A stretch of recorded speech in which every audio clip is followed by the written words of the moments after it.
ये घटना मेरे साथ कुछ साल पहले ही घटी थी। उस वक्त मैं हाल ही में कॉलेज से निकला हुआ एक विद्यार्थी था। मेरा सब्जेक्ट था गणित। पढ़ाई लिखाई ठीक ठाक ही चल रही थी। घर में मेरे माता पिता और एक छोटा भाई था। दादी माँ भी थी, लेकिन दादू को मैंने कभी देखा नहीं। मेरा सबसे बड़ा नशा था भौतिक और अलौकिक घटनाओं से जुड़ी हुई कहानियाँ। डर भी लगता था, लेकिन साथ में ये कहानियाँ मुझे ललचाती भी थी बहुत। जब भी मौका मिलता था लाइब्रेरी से कोई ना कोई किताब उठा के लाता था। पर अभी वो सब नहीं है। अभी मैं एक स्कूल में टीचर हूँ। अब चलिए बात करते हैं उस घटना के बारे में। ये घटना तब की है जब मैं कॉलेज के फाइनल ईयर की एग्ज़ाम देने के लिए एक दूसरे शहर में गया हुआ था। अब मेरी कॉलेज मेरे शहर से करीब 50 किलोमीटर दूर थी। इसीलिए मेरे पिताजी ने कॉलेज के आसपास ही एक कमरा किराए में ले लिया था मेरे लिए। आसपास काफ़ी छोटे मोटे मकान थे, लेकिन मेरे पिताजी को तलाश थी एक ऐसा कमरा जिसके आसपास शांति का माहौल हो, ताकि मैं अच्छी तरह से पढ़ाई करके अच्छी तरह से परीक्षा दे सकूं। आखिरकार एक ऐसा मकान मिल ही गया। ले देकर 5 छात्र थे वहाँ। वो घर नीले रंग का था और 2 माले की थी, और उसके पीछे एक घना जंगल था। उस घर के ऊपर भी 3 कमरे और नीचे भी 3 कमरे थे। नीचे के 3 कमरों में से एक कमरे में घर के मालिक उनके बेटे के साथ रहते थे। मेरे पिताजी ने ऊपर के माले में एक कमरा देखा। उस कमरे में एक बड़ी खिड़की थी जिससे सामने की तरफ अच्छा नज़ारा था। उस कमरे को देखते ही मुझे बहुत पसंद आ गई। एकांत में पढ़ने के लिए ये कमरा बहुत ही बढ़िया था। सब कुछ देख के मैंने माँ को बताते ही वो भी राज़ी हो गई। परीक्षा के अगले दिन रविवार को मैं सारा सामान लेकर उस कमरे में शिफ्ट हो गया। घर के मालिक के साथ हमारी मुलाकात नहीं हुई और ना ही मैंने उनके बेटे को देखा। उसी मेस में उन सभी में एक सीनियर थे जिनका नाम था दीपक। मेरे वहाँ पर शिफ्ट होते ही दीपक भैया मेरे कमरे में आए और मुझे सब कुछ समझा दिया। दीपक भैया की पढ़ाई अगले साल ही ख़त्म हो चुकी है। वो यहीं पर रहकर नौकरी के लिए पढ़ाई लिखाई कर रहे थे। इस वजह से उनसे फोकट में बहुत सारे ज्ञान हमें मिल जाती थी। कमरे में पहुंचकर मैं और पिताजी कमरे को सजाने लगे। कुछ देर बाद मेरे पिताजी ने कहा, अब मैं चलता हूँ। पढ़ाई अच्छे से करना और परीक्षा अच्छे से देना बेटा। इतना कह के वो चले गए। तब कितने बजे होंगे? सुबह के 9 बजे। मैं पढ़ाई करने की कोशिश करने लगा, किताबों को देखने लगा और गणित अभ्यास करने लगा। लेकिन कुछ ही देर में ही मेरा मन इधर उधर भटकने लगा। ये पहली बार था जब मैं घर से इतनी दूर आया था, जहाँ पर ना ही मेरे परिवार के लोग हैं और ना ही मेरे जान पहचान का कोई इंसान। दिमाग में उल्टे सीधे ख्याल आने लगे। ऊपर के माले में मैं बिल्कुल अकेला था। मैं उस कमरे को अच्छी तरह से देखने लगा। बाहर से पक्षियों की आवाज़ें आ रही थी, वो भी सुनने लगा। कभी कभी 1-2 गाड़ियाँ हॉर्न बजाते हुए सड़क से जा रही थी। देखते देखते अचानक मेरी नज़र एक काले धब्बे के ऊपर गई। मेरे कमरे में जो दरवाज़ा था उसके ऊपर का कुछ हिस्सा काले रंग से ढका हुआ था। ऐसा लग रहा था जैसे कि जल गया हो। मेरे कमरे के साथ एक बाथरूम था। उस बाथरूम में एक बहुत ही पुराना पर्दा लटक रहा था, जिसके नीचे का हिस्सा भी जला हुआ था। ऊपर छत में कई सारे मकड़ियों के जाले थे, जो कि काले धुएं की वजह से पूरी तरह से काले हो गए थे। और आसपास का माहौल एक अजीब सी बदबू थी, और वो बदबू धीरे धीरे मुझे अपनी आगोश में ले रही थी। मुझे थोड़ा थोड़ा डर लगने लगा, लेकिन चारों तरफ देखा तो पाया कि तब भी धूप चमक रही थी। इसीलिए मैंने सारे ख्यालों को अपने अंदर से निकाला और जाके नहा लिया। खाना पीना ख़त्म करने के बाद मैं जब फिर से पढ़ने के लिए बैठा तब मुझे नींद आने लगी और मैं जाके सो गया। कुछ देर बाद अचानक मैं जिस तकिए के ऊपर सर रख के सोया था वो अपने आप हट गई। ऐसा लगा जैसे किसी ने खींच लिया हो। मैंने फिर से उसको पास लाया और सो गया। कुछ देर बाद फिर से वही। मैं झट से उठकर बैठ गया। इधर उधर देखा तो पाया कोई नहीं था। मुझे लगा नीचे जो लड़के रह रहे हैं वो शायद मेरे साथ मस्ती कर रहे होंगे। मैं बरामदे में जाकर देखा तो पाया वहाँ पर भी कोई नहीं था। मैं फिर से बिस्तर में आके बैठ गया और तभी एक हवा का झोंका खिड़की से अंदर आई और उसके साथ आई फिर से वही बदबू। मेरी नज़र अचानक बाथरूम की तरफ गई तो पाया कि कुछ लाल रंग का पलक झपकते ही मेरे आंखों से दूर चली गई और साथ में वो बदबू वो भी गायब हो चुकी थी। मुझे थोड़ा डर लगने लगा। शरीर में कांटे उगने लगे। एक अजीब सा डर मेरे अंदर जाग उठा। मेरे और कमरे में रहने की हिम्मत नहीं हुई। मैं दौड़कर नीचे आ गया और देखा कि सब लोग अपने कमरे में सो रहे थे। दीपक भैया को मैंने जगाया और उनसे पूछा कि कोई ऊपर गया था क्या। मैं एक एक करके सबसे पूछा, नहीं, कोई नहीं गया था। खैर जो भी हो, मैंने शाम तक उन सब के साथ गप्पे करके बिता दिया। बातों ही बातों में मेरा अच्छा वक्त बीतने लगा। मेरा मन ऊपर जाने को बिल्कुल ही राज़ी नहीं था। इसीलिए मैंने तय किया कि पास में जो मैदान है वहाँ पर जाते हैं। वहाँ पर जाकर मैं फुटबॉल मैच देखने लगा। लेकिन कुछ देर बाद शाम होने लगी और चारों तरफ अंधेरा छाने लगा। मैं किसी भी तरह हिम्मत जुटाकर ऊपर गया ताकि ज़रूरी किताबें नीचे ला सकूं। मैंने किताबें ली और इधर उधर ना देखकर जितनी तेज़ी से हो सके नीचे की तरफ दौड़ लगाई। नीचे आते वक्त मैंने सुना कि कोई पायल की आवाज़ मेरे साथ नीचे आ रही थी। मैं दौड़कर दीपक दा के कमरे में आ गया और अंदर आके हांफने लगा। मैं और ऊपर नहीं जाऊंगा, मैं आज रात यहीं पर सोऊंगा। क्या हुआ, इतना डरे हुए क्यों हो?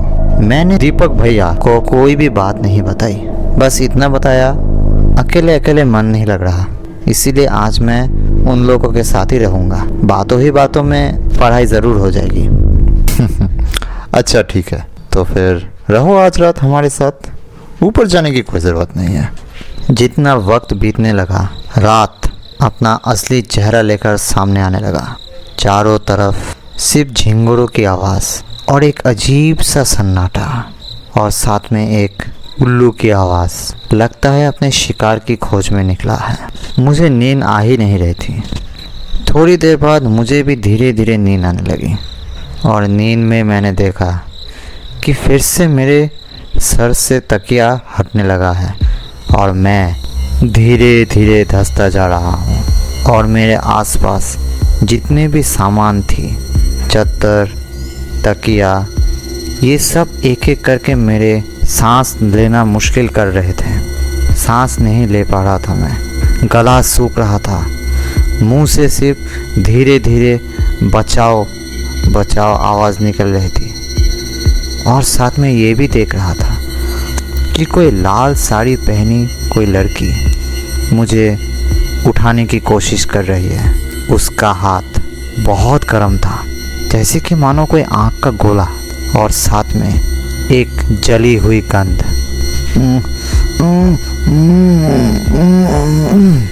दीपक भैया मुझे धक्का मार के जगाया और पूछा, अरे सपना देख रहे थे क्या?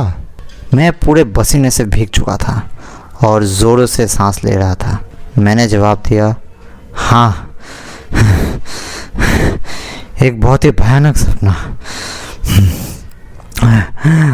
मैं दीपक भैया के साथ थोड़ी देर के लिए बाहर गया। दीपक भैया मुझे डरपोक कहकर चिढ़ाने लगे। थोड़ा इधर उधर घूमकर मुझे थोड़ा अच्छा महसूस होने लगा। उसके बाद दीपक भैया ने कहा, चल अब सोते हैं। दीपक भैया फिर से सो गए, लेकिन मुझे फिर भी नींद नहीं आ रही थी। एक तो ये नई जगह, ऊपर से ये भयानक सपना। जब भी सोने की कोशिश कर रहा था तभी वो भयानक सपने के बारे में याद आ रहा था। मैं कल के एग्ज़ाम के बारे में सोचने की कोशिश करने लगा, शायद थोड़ी सी नींद आ जाए। लेकिन तभी ऊपर की छत से किसी औरत की चिल्लाने की आवाज़ आने लगी। बचाओ बचाओ कह के वो चिल्लाई जा रही थी और साथ में इधर उधर दौड़े जा रही थी। क्या भयानक चीख थी वो, ऐसा लग रहा था कि छत फाड़ देगी। कुछ देर तक चीखने चिल्लाने के बाद मैंने अपने दोनों कान बंद कर लिए। मैं और सुन नहीं पा रहा था। कुछ देर ऐसे ही चलने के बाद सब कुछ फिर से शांत हो गया और ऊपर की छत से एक झुमके की आवाज़ आने लगी। ऐसा लग रहा था कि कोई झुमका पहनकर ऊपर चल रहा है। धीरे धीरे वो आवाज़ बंद हो गई। मेरे हाथ और पैर ठंडे हो चुके थे। आंखें खोलने की हिम्मत नहीं थी। उस रात और मुझे नींद नहीं आई। जब भी सोने की कोशिश करता तभी मुझे उस औरत की चीखने की आवाज़ याद आने लगती और साथ में उसकी वो डरावनी आंखें। फिर भी कोशिश करने के बाद सुबह के वक्त मुझे थोड़ी सी नींद आई। सुबह ब्रश करते करते मैंने दीपक भैया से पूछा कि आखिर बात क्या है। मकान मालिक का बेटा तुम्हारे साथ रह रहा है, तुम्हारे कमरे में पढ़ रहा है और साथ में मकान मालिक है कहाँ। इसके साथ साथ मैंने कल रात सारी घटना दीपक भैया को बताई। सुनकर तो दीपक भैया हंसने लगे और साथ में बाकी के लड़के भी मेरी तरफ देखकर मुंह छिपा के हंसने लगे। दीपक भैया ने कहा, वो सब कुछ नहीं, तू डरपोक है ना, इसी वजह से तुझे ये सब वहम हो रहा होगा। और साथ में ये भी कहा कि मकान मालिक रात को घर नहीं आते, उन्हें एक कारखाने में नाइट ड्यूटी करनी पड़ती है, इसीलिए सुबह को आते हैं, पूरा दिन सोते हैं और फिर से निकल जाते हैं। मैंने और कुछ सवाल नहीं पूछा। कुछ दिन अच्छी तरह से बीता। मैंने सारे के सारे परीक्षा अच्छी तरह से पार कर लिए। अब ज़्यादा डर नहीं लग रहा, ना ही वो गंध और ना ही वो आवाज़ें, कुछ सुनाई नहीं पड़ रहा। सारी बातें मैं लगभग भूल ही गया था। इसी बीच एक रात मेरी नींद टूट गई। घड़ी की तरफ देखा तो पाया रात 1:30 बज रहे थे।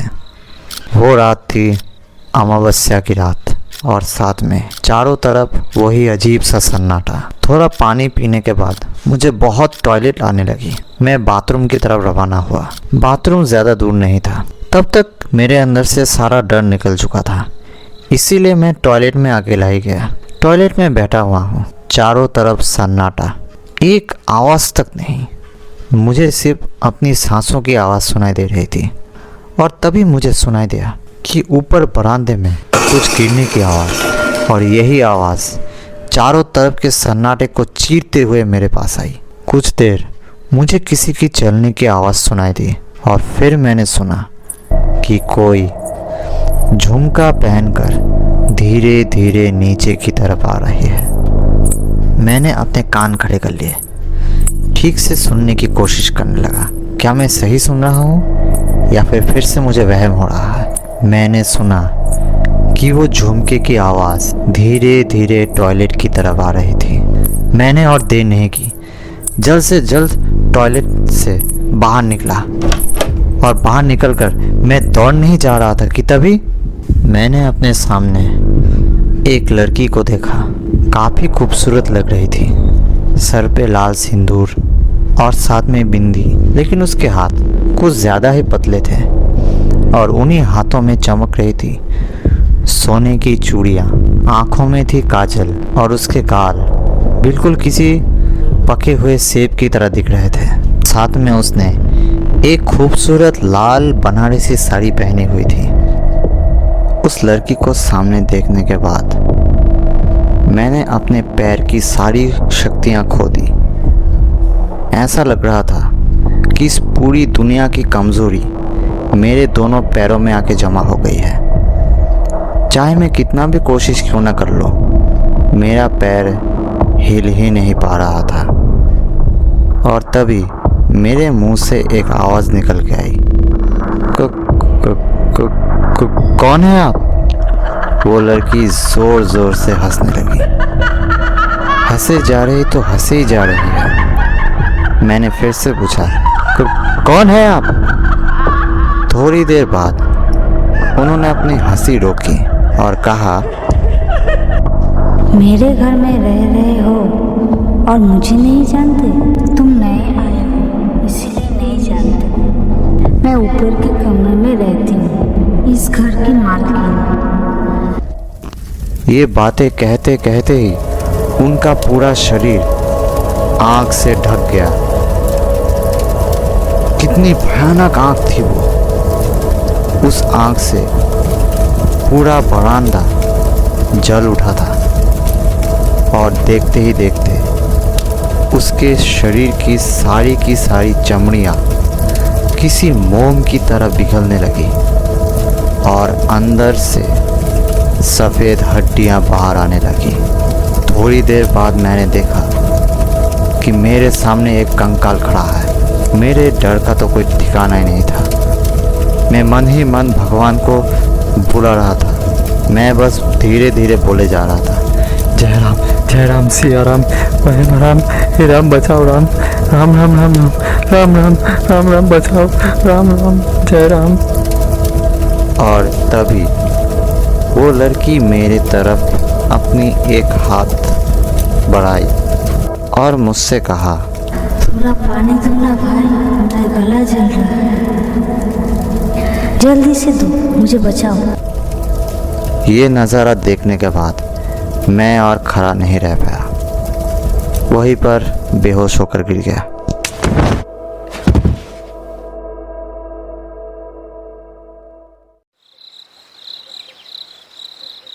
उनमें से एक ने मुझसे पूछा कि मुझे क्या हुआ था। मैं कुछ बोलने जा ही रहा था कि दीपक भैया ने कहा, बस आज और कुछ कहने की ज़रूरत नहीं, कल सब कुछ जान लेंगे। सब लोग अपने अपने रूम में जाओ। सुबह को जब नींद खुली तब सर में थोड़ा सा दर्द था। सब ने मुझे फिर से घेर लिया और पूछने लगे कि कल क्या हुआ था मेरे साथ। उन लोगों को देखकर लग रहा था कि जब तक मैं उन्हें बताऊंगा नहीं तब तक वो लोग मुझे छोड़ेंगे नहीं। इसीलिए मैंने उन लोगों को एक के बाद एक सब कुछ बता दिया। उस लड़की की बात, उस पायल की आवाज़ और साथ में उसका वो पानी मांगना। पहले दिन यहाँ पर आने के बाद दोपहर में मेरे साथ जो भी हुई थी वो भी मैंने सबको बताया। ये सब सुनकर सब लोग डर से भरी आंखों से मुझे देखने लगे। मैंने दीपक भैया को कहा, तुम लोग मुझसे कुछ छुपा रहे हो, मुझे लगता है तुम लोगों को सब कुछ पता है। मैंने ज़िद पकड़ ली और कहा, तुम लोगों को बताना ही पड़ेगा कि आखिर ये सब क्या हो रहा है। दीपक भैया ने कहा, तू डर जाता इसीलिए तुझे पहले कुछ नहीं बताया, चल अब बता ही देते हैं। इसके बाद दीपक भैया ने मुझे जो भयानक घटना बताई उसको सुनकर मैं तो पलट के झपकाना ही भूल गया और साथ में मेरे सर से पसीने आने लगे। दीपक भैया ने कहा था, मैंने सुना था आज से 5 साल पहले घर के मालिक की बहू और घर के मालिक के बीच में बहुत ज़्यादा झगड़ा हो गया था। रात में मालिक अपनी ड्यूटी पे जाते ही उनके पत्नी ने अपने पूरे शरीर में केरोसिन से आग जला ली थी और जलाने के बाद पूरे बरामदे में चीखती और चिल्लाती फिर रही थी। पूरा घर दौड़ते दौड़ते उसी कमरे में आकर अपना आखिरी दम तोड़ा था जिस कमरे में तुम रह रहे थे। बचा नहीं पाए थे हम भाभी को। जब तक हम लोग पहुंचे बहुत देर हो चुकी थी। उनका पूरा शरीर जल के हड्डियां बाहर आ गई थी। पूरा कमरा चमड़े से जली हुई गंध से भरी हुई थी और उसके बाद से ही इस घर में ऐसी आवाज़ें सुनाई देने लगी। ऊपर रहने की हिम्मत किसी की भी नहीं हुई। एक बार पलाश नाम के एक हिम्मतवान लड़के ने वहाँ पर रहने की कोशिश की थी। 2 दिन रहा भी था।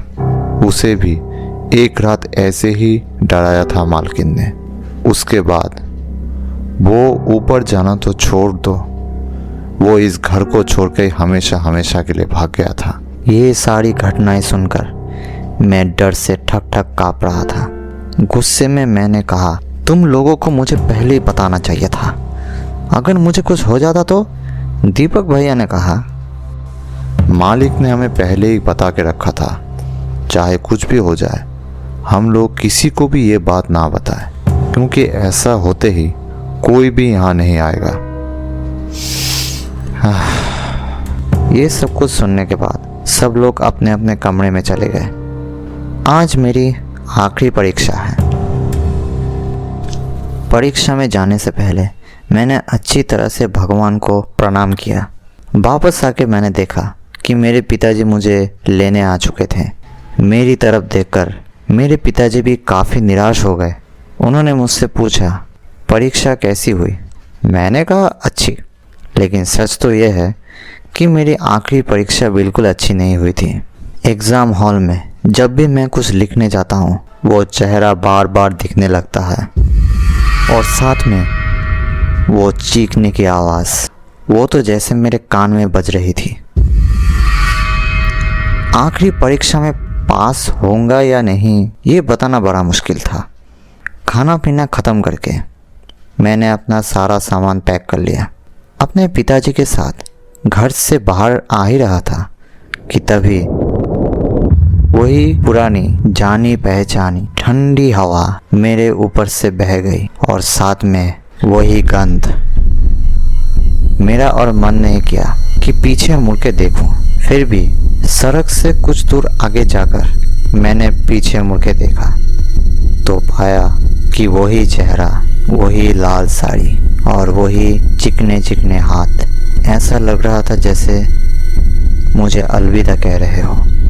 मैंने तुरंत अपने पिताजी को कहा, पिताजी वो देखिए। मेरे पिताजी भी झट से पीछे मुड़े। कहाँ? क्या देखूं? कुछ भी तो नहीं है यहाँ। फिर हम दोनों बस में चढ़ गए। बस में चढ़कर सीट में बैठते ही मुझे नींद आ गई, क्योंकि कल रात मुझे अच्छी नींद नहीं आई थी।